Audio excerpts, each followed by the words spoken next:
My name is Jolie Stokes, and this is my Physics 2212 Lab 3, the magnetic field of a bar magnet. So to start off, we'll do a brief introduction. In this lab, we explore the distance dependency of electric fields, practice using the Phys law, understand how moving point charges create magnetic fields, and explore the functions of dipole moments created by magnetic fields. Some principles to keep in mind are that bar magnets are magnetic dipoles, and the strength of a magnetic field is distance dependent based off of these three formulas.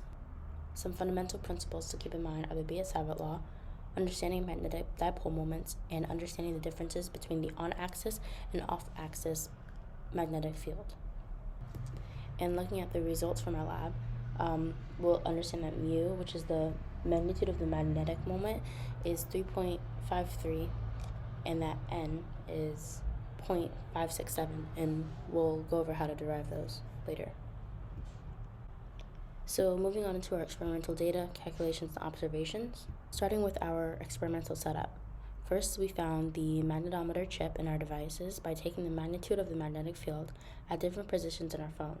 The setup allowed us to calculate the magnetic field from the bar magnet at a parallel or on-axis relative position.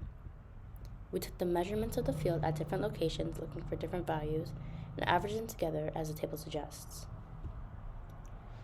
To find the magnetic fields at values that were perpendicular or off-axis relative to our magnetometer, we found the distance from the magnet that gave us a specific value of the parallel axis. This distance was our dperp. We then moved the magnetometer upwards by dperp meters and then calculated our values. We subtracted the contribution from the Earth's magnetic field to get the corrected values, which is shown by the table in orange.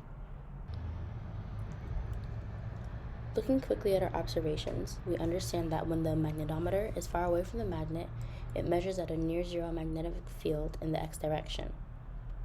We also found that as we move the magnetometer closer to the magnet, the stronger the x component of the magnetic field became.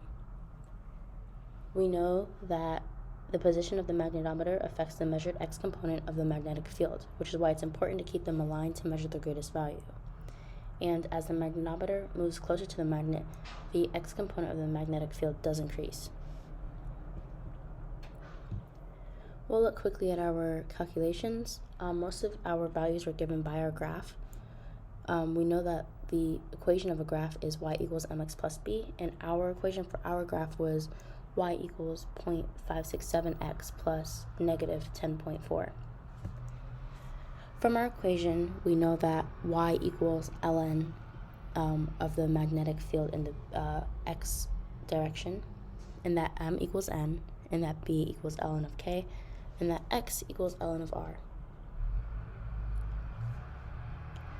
We also calculated the magnetic moment based off of our Phys laws that we wrote in the beginning of the lab report. Our slope, which is 0.567, is our n, and from that we found our k.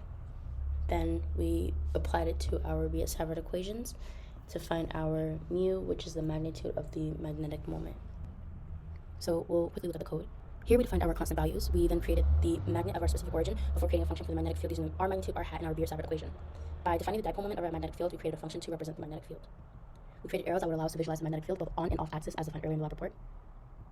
And here's a close look at our arrows that visualize magnetic fields that are perpendicular to the axis, and we modeled these using 4 different arrows. Finally, we looked at an observed location at 45 degrees off axis and created arrows to visualize the magnetic field at this observation location, and we were done. This is what our final glow script model looks like, both on and off axis. The off axis is in magenta and on axis is in cyan. Look at our conclusions, answer any what if questions, and figure out what went wrong here in our lab. So looking at our what ifs first. What if you hadn't oriented your experiment to compensate for the magnetic north and instead laid out your meters in some intermediate angle with respect to Earth's magnetic field? How would the results have changed? Well, our values would have for one been off, and we would have had to compensate for Earth's magnetic field in the x direction if we oriented in some random location where x wasn't as close to 0 as we could get it to be. What if we were to stick two identical magnets together end to end and run the experiment again? How would you expect your measurements to differ? The magnitude of the magnetic field at our given locations would have been expected to nearly double, but our direction of the magnetic field would have had to stay the same. And finally, we'll look at some things that might have gone wrong during this lab. We know that the graphical representation of the magnetic field ended up working out, but the initial graph was wrong.